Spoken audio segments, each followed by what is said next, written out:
Hello again, my little Volks Grenadiers, and welcome to another Mordian Glory video. Today's episode is going to be an army showcase, going over all of the painted models that I have for my Armies of Germany bolt action force. We're going to look at the breakdown of models and equipment, as well as discuss what the future might hold for this army. And so without further ado, let's not mess around, let's fix bayonets and dive right into this thing.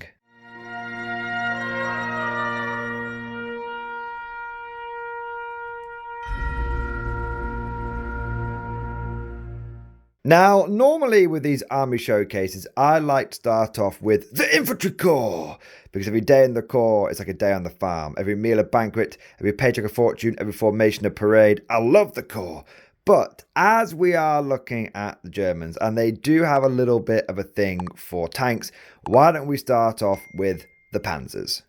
So my Germans definitely have the most tanks out of all of my bolt action forces. My Soviets have got about 5. My Brits might be able to rival them if you take into account all of the universal carriers, but my Americans have only got like 2 or 3 vehicles. My Germans definitely have the most tanky tanks and some of the heaviest armor out of all of my bolt action collections.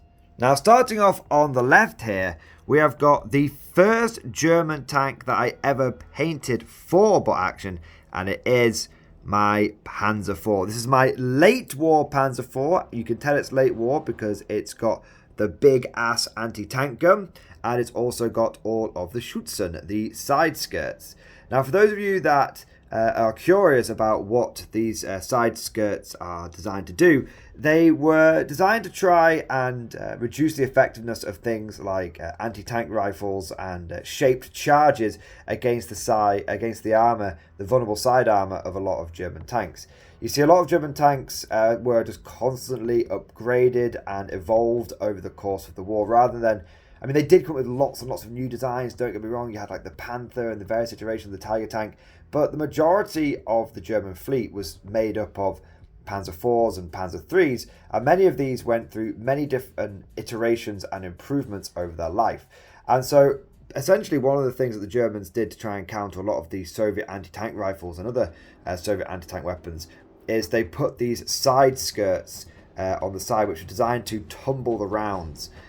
They were moderately effective, although anti-tank rifles were kind of out of date by the time of World War II, especially by the mid and late war. But the Germans still found that there was some good use for them, and they kept putting them on their tanks and stuff. At least that's my understanding of it. Of course, I am not a history expert, so if you know a little bit more about the side skirts, or there's anything that I've got wrong there, please do not be afraid to correct me down in the comment section. Regulars of my channel will know that I have no issue with learning, being corrected, and just generally being a bit open-minded. But going back to the in-game focus, my Panzer IV very much does the role of medium tank in my army. It has got a medium armor, and it's got plenty of machine guns so it can side down infantry, and it's also got that heavy anti-tank gun, which actually, whilst making it a bit more expensive, does give it an edge in tank-on-tank battles, where often if you're going up against like something like a Sherman, very common vehicle to face in your sort of mid-table bolt action games, you find that it's got a medium anti-tank gun, you've got a heavy anti-tank gun, so you have that slight bit of extra pen, which can sometimes give you the edge, allow you to get that big penetrating hit through and knock the enemy tank out whilst they might be struggling to get glances against you. However, I will say it has been a while since I ran my Panzer IV, and that's because, well, I moved on to the next tank we're going to look at, and that's the Panzer III. Now, I've got 2 Panzer IIIs in my army. I have got a late war variant here. Again, you can tell it's late war because it's got the extra armor on the turret, and it's also got those ACHTUNG all around the turret and on the side of the vehicle as well. Fun little tangent here. I have used my Panzer IV and Panzer III side by side in a game, and they look so similar that I often do find my opponents being like, which was the Panzer III again? Which was the Panzer IV again? And so it's just kind of amusing. They do look very, very similar when you've got all of that extra stuff slapped onto them. When you see the Panzer III without all the extra stuff on, though, it is very distinctive looking, and it is just the shoots that do tend to blur the lines a little bit. Now, there's a couple of reasons why I have a couple of Panzer IIIs. Firstly, when it was 2nd edition, I like to have 2 different variants because that way I could have a lighter one if I wanted to run it in sort of early and mid-war, sort of North Africa style, and then I had a late war one if I wanted to have the later variant. To be honest, in version 3, I'm a little bit less rigid in my thinking, shall we say. And so what I end up doing is running a pair of Panzer IIIs. I end up running them both as the medium tank variant with the medium anti-tank gun. And then I just say the one with all the side armor on it is the command tank, because it's easy for your opponent at a glance to differentiate between the 2 tanks. It's not, oh, I've got to put like a little token on it, or there's like one little marker on it that says, oh, this is the command one. It's nope, the one with all the crap attached to it is the command panzer, the one without the crap attached to it is the regular panzer. I do appreciate that isn't exactly historically accurate, and I will even admit that there have been times when if I wanted to run the light tank hull with the medium AT gun, which is a favourite of the Panzer III, I've still used the one with the Schutzen to just differentiate it as the command tank. But for me, and I know a lot of people will get the backs about this, and I know it's definitely me coming from a 40k background that this is definitely part of that mentality. But for me, a big part of it is just I'm willing to sacrifice a bit of historical accuracy for ease of play on the table. If it means that I have a slightly inaccurate tank, but my opponent knows exactly what those tanks are and at a glance can tell which one might be the higher value target, and therefore I'm not only making it easier for me, but also easier for my opponent to tell the difference from what's on the table, then I will do that. Of course, you could say that's just making up excuses, Mordian, and I understand that, but that's just the way I like to play. Now, I did say that I wasn't really running the Panzer IV anymore, and that's because I've got the Panzer IIIs. A couple of reasons for that. Firstly, it's 3rd edition, and I can take multiple tanks, and I like to take matching tanks, so I like to take a brace of Panzer IIIs. But more so than anything, it's a cost thing. The Panzer IV is just like 30 points more expensive at a minimum. And if I'm running these Panzer IIIs as the lighter tank variants, which are only armor 8, then it could be like an 80-point difference. And honestly, I'd rather save the points and get more on my list. So my Panzer IV is kind of a premium tank that I don't really take as much anymore, ever since I've converted over to the Colt of the Panzer III. Now that is enough on those medium tanks. Let's take a look at some of the other bits we've got here. So we've got a Puma, speed of the Puma. Let me know if you get that very obscure reference. This is my Puma heavy armoured car. It comes with 1 medium machine gun and it comes with a medium anti-tank gun, and it is a light tank hull itself. So whilst it is of course an armoured car, it does have armour 8+. I have to say, I'm not a huge fan of the Puma in 3rd edition. I mostly run it if I want a somewhat cheap vehicle in the army. But I always find that if I'm going to go for a Puma, I might as well go for a Panzer III. So I do like the Puma. It's one of my favourite armoured cars. I used to love playing it in Company of Heroes 2. But I have to say, it hasn't seen much tabletop time. The last of my regular armour is my new favourite vehicle, the Marder III. Now, I love the Marder III for one very simple reason. It's absolutely bonkers. Look at that crazy ass riveted design. Basically fixed. I think it could turn like a little bit. And then look at the size of that gun. Jeez Louise.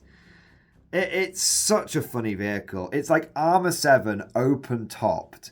So it's fragile as all hell.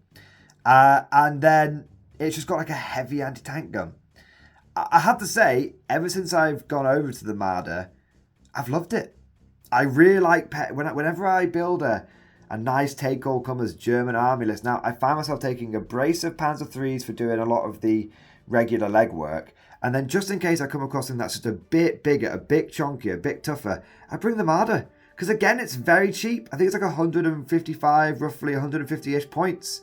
And so just being able to have a very big gun on a mobile platform is really nice. And I have had my Marder knock out everything from light armoured cars all the way up to big heavy tanks. After the Marder, we'll go over to some of the transport options. I have to admit, My motorized and mechanized elements of my German army are very, very lacking. I have one Opel Blitz truck and I have one mini Hanomag, the mini mag. I have to stick the autocannon on this, so it's not even a transport variant. It's a bloody autocannon, light armored car essentially. I do need more transports. I do need more Hanomags. I actually do have a regular Hanomag new in box that's currently in my pile of shame, and it is high on my list of things to get done. I will be talking about future plans for the army, later on, but as it seems relevant, I'll just bring it up now. I think that my German army could definitely benefit from just a brace, just a couple of regular ass Hanomags. Nothing fancy about it, just some cheap, high capacity transports that can deliver big squads where they need to be. At the moment, I've got fast but very light, and I've got with good transport capacity, and I've got small and very light, but I haven't got, but that's a bit slower. I haven't got anything that sort of combines the two. So more transports on the way for the Germans at some point. We've then got the super heavy armour and the heavy armour over here. The iconic German big cats of the war. We have got the Tiger 1 and we have got the Tiger 2. Now, the Tiger 2, I will admit, is more of a showpiece than anything else. I've used it precisely once, and it was in a battle report, and it went exactly how I expected it to. The Tiger was alive at the end of the game, but the rest of my army was dead because most of it had to be inexperienced to be able to fit it in. It's still a massive point sink. It's still really overcosted despite its cost coming down a bit in 3rd edition, but it is still hugely iconic and hugely badass. This is the vehicle that you bring out when you're doing big narrative games and points costs are less important than spectacle and embracing the vibes. The Tiger 1, on the other hand, I have used extensively. I've used it in 2nd edition, I've used it in 3rd edition, and I have had great success with it. When you bring a Tiger, you really do change the dynamic of the game. Some armies will absolutely be able to deal with it. Some of the top tier cheese will have no issue with dealing with a Tiger, don't get me wrong. But what I find, personally, I have no interest in being on the top tables. I'm a happy mid and bottom table warrior. But what I find with the Tiger is it's a little bit of a reality check, a little bit of a stat check. And if you're playing a game, especially at a tournament when your opponent might not know what you're going to be bringing, and you have a Tiger, and your opponent has naively thought that no one brings heavy armor, but heavy armor is inefficient and not meta. Well, if it suddenly becomes very relevant and very meta when you've not got anything that can deal with it. And so I've been on the receiving end of when I've not been able to deal with a Tiger, and I have crushed many an opponent who I, on paper, really shouldn't have beaten because I had a Tiger and they couldn't deal with it. Now, some of you may have noticed this scuttling crab-like vehicle hiding in the shadows and the lee of the ruin. This is the Spinnermech. It is the only Conflict 47 model that I have built and painted currently. Foreshadowing. But I really enjoyed it. It is resin and metal. It's really cool. And I have to say, I really did enjoy building and painting this. And I am itching. I am very ready to get into Conflict 47. And this is my first dip of the toe. And I thought, hell, I know it's not technically about action, but I think it's a cool model, so I thought I'd show it off. That covers all of the tanks, and I do have a pretty decent spread of actual tanks. One thing that I would love to do with my army and sort of where I'd like to take it in the future, I'd love a Stug, if not 2 Stugs. I think Stugs are really cool. So I'd love a couple of Stugs, and I think it'd be cool to get some more sort of autocannon variants. I'd like a couple of Stugs, maybe a couple of Lux tanks, a couple of light tanks, maybe go for a Nebelwerfer and the Walking Stuka. Do you know what I mean? Right now, I've got a crap load of tanks. What I want, just a lot of it's medium and heavy armor. What I want is a few more weird and wacky vehicles and some of the things that are more on the periphery. Rather than tanks, I want some more different armored fighting vehicles. But that does cover all of my panzers. Let's take a look at some infantry. Now, I've broken my infantry down into 5 sections, as you can see. We've got the support teams here, Fallschirmjäger models here, and then we've got the Grenadiers here, and we have got some of the veteran infantry here. And then over here, well, we're going to come back to this stuff, okay? Starting with the support teams, I have got myself a medium mortar. I've got a couple of medium machine guns. Those are my static weapons. I like to sit there and do some fire support. We've also got loads of anti-tank support. We've got 3 anti-tank rifles. This is actually a Belgium anti-tank team. I randomly got a Belgium support box. I don't know, I can't even remember where I got it. I think it might have been a gift. And I thought, well, I'm never going to collect a Belgian army. Sorry to all the Belgian army fans out there, but I'm never going to collect a Belgian army. So I'll paint it up as the German stuff, and what I'll do is I'll say it's either very early war stuff that's been captured, or it's very late war when the backs are against the wall, Berlin's looking a bit dicey, and we're pulling out all of the reserve weapons and capture weapons and handing them out to Volkssturm and all sorts of mad stuff to try and hold the line. So it's either I use it in my early war games, or I use it in my very late war games as well. I've got a couple of other anti-tank rifles. Both of these are from the Veteran Infantry box set, and we've got a Winter Panzerschreck. I find that I do like bringing these cheap anti-tank rifles. Great way of getting a dice in the bag whilst also being able to actually do something. And then, I do love the Panzerschreck. I have used it in half a dozen games now, and it's always done something. Even if it's just been psychological, it's always done something every game. I've also got various other weapon teams. So we've got a light mortar. Again, this has been pilfered from the Belgian army. We've got a flamethrower team here. And then we've got 2 sniper teams. 1 Winter and again 1 Belgian. Just all these random Belgian ones. You can't tell from 2 feet away, boys. You can't tell from 2 feet away. Got some officers as well. We've got an officer with an SMG. That is the broom handle Mauser.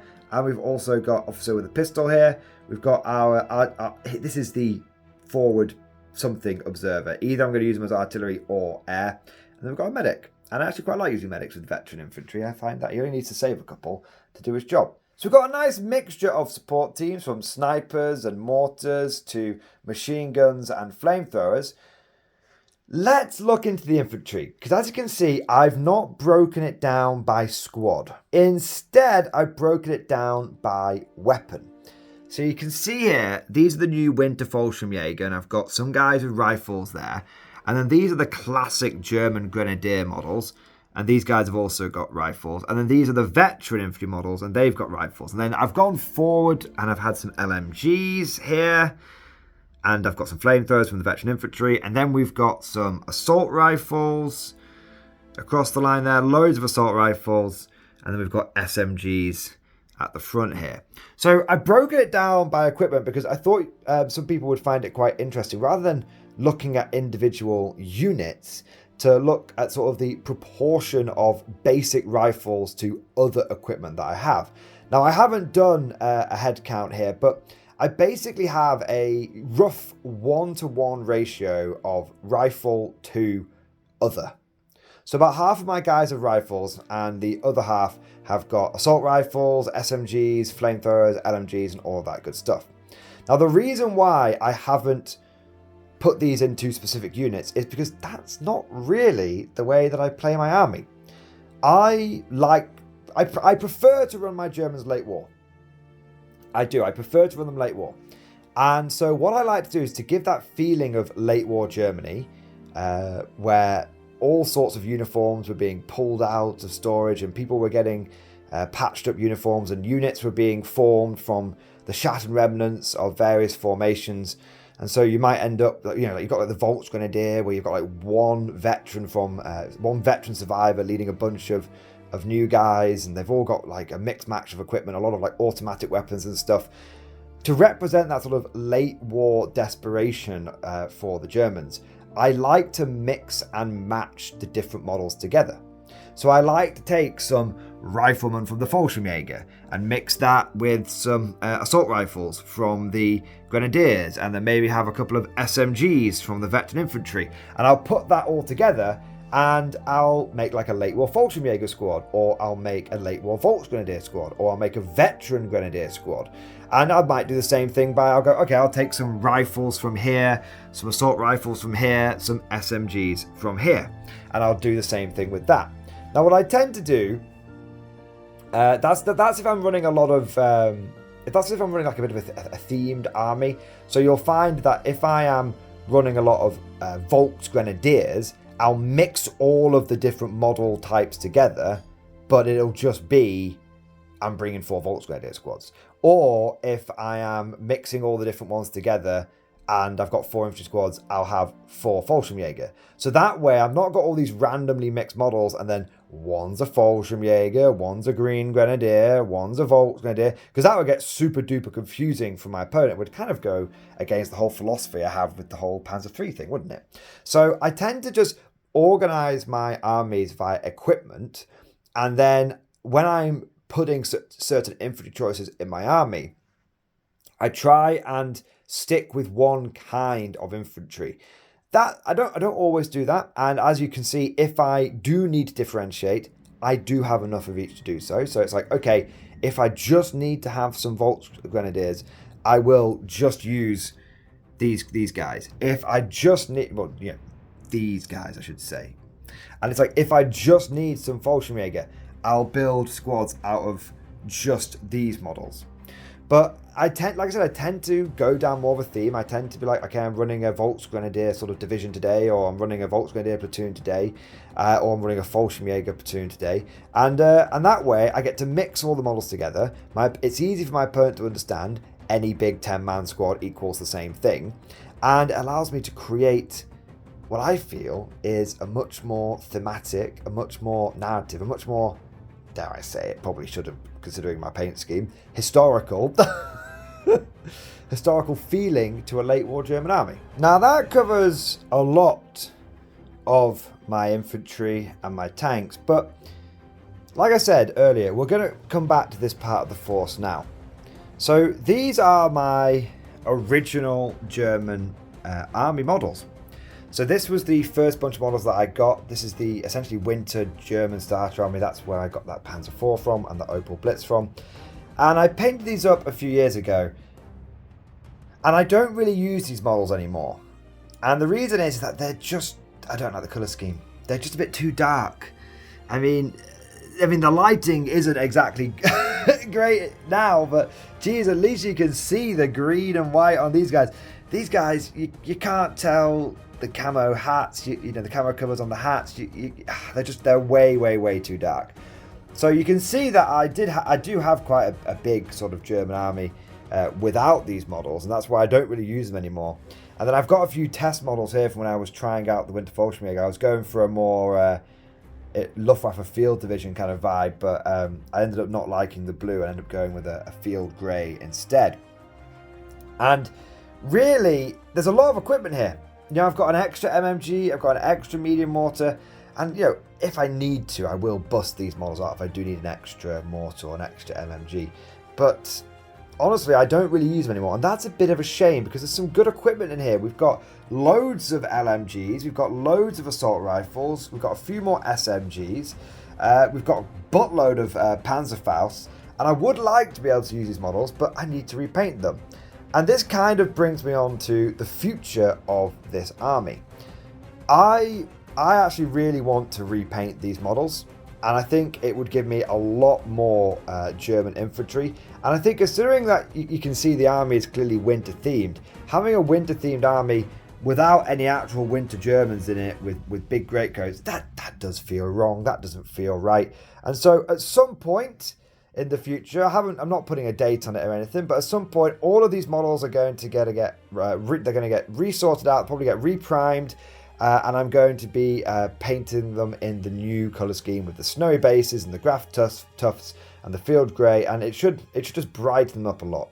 Because honestly, when I'm running them on tabletop, I can struggle to tell the difference between the weapons because it's all just a big dark blob.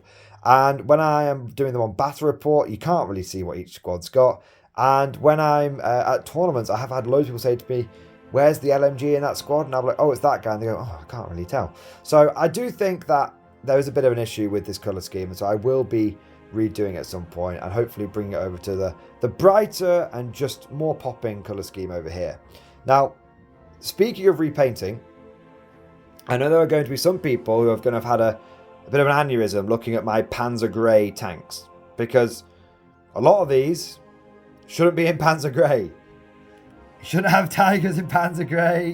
You know, you shouldn't have. These guys should be in Panzer Grey. Now, at the moment, I don't have any massive plans to repaint the tanks.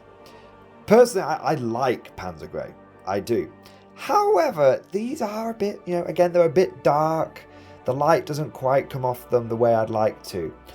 So I have two ideas going through my head, and I would love to get your feedback on these. So the first idea would be to completely repaint them, redo them in more historical and accurate color schemes. I could do that, but I am worried that the tanks would end up in different color schemes because certain tanks would be only found as certain paint jobs and others wouldn't be able to match that paint job. And I prefer the idea of all of my vehicles looking the same. Even if it's a bit historically inaccurate, I do like the fact that my vehicles are all matching. The other option I could go for is do something like I've done with this Soviet T-34. Now, with the Soviet T-34, it's actually quite a dark color scheme. It's a dark green, which has then been shaded with Agrax Earthshade. So it's a dark brown. So it's a dark brown over a dark green. But it's actually quite bright and popping. And the reason for that is because I've wintered it up. You can see, and also it's got transfers on it. So we've got the transfers on there, and we've covered it in this essentially sort of what's meant to look like layer of like frost, and we've muddied up the tracks and everything. And the idea is that it's been driving through sort of the Ratsbutitsa, and there's been all sorts of mud and crap all over the place. And I just think that the combination of the snow plus the transfers just makes the model look a lot brighter.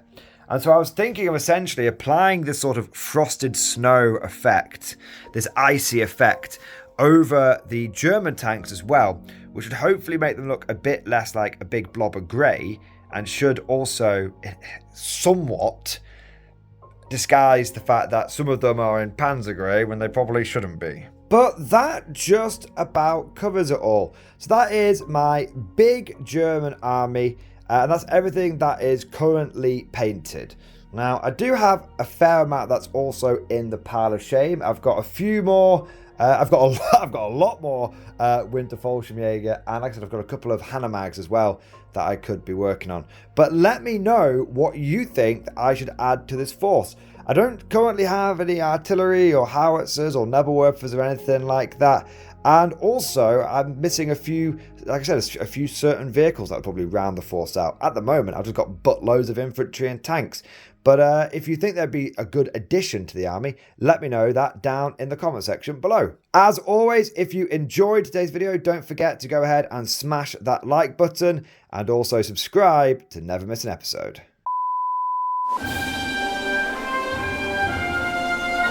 Would you like to know more?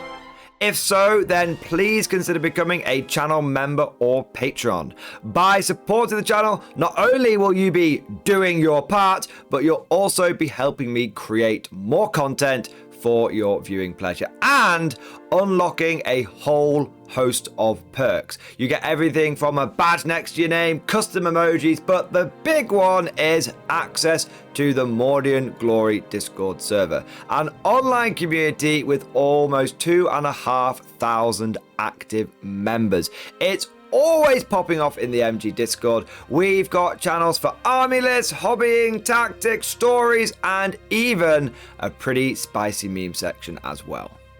For all you greenhorns that wanted to see the Mordian glory hole, today is your lucky day.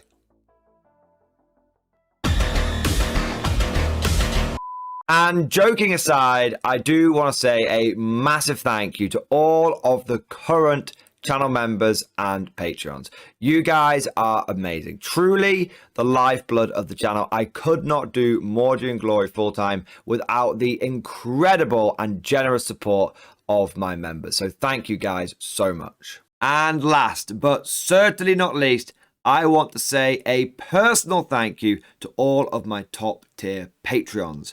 These are the War Masters, the people who have truly gone above and beyond the call of duty. So a heartfelt thank you to Alex Dengal, Bon Vert, Lord Pryor, Mark Panconi, RJ Scorpion, Swordfish Trombone, Try Again Bragg, John Stubbs, Nick Walsh, Diesel Fox, and August Barney. Seriously, guys, thank you from the bottom of my heart. Your support is incredible and it makes a huge difference. Thank you so much. That's all for now. Hope you've all enjoyed today's video. And of course, as always, I'll see you guys next time.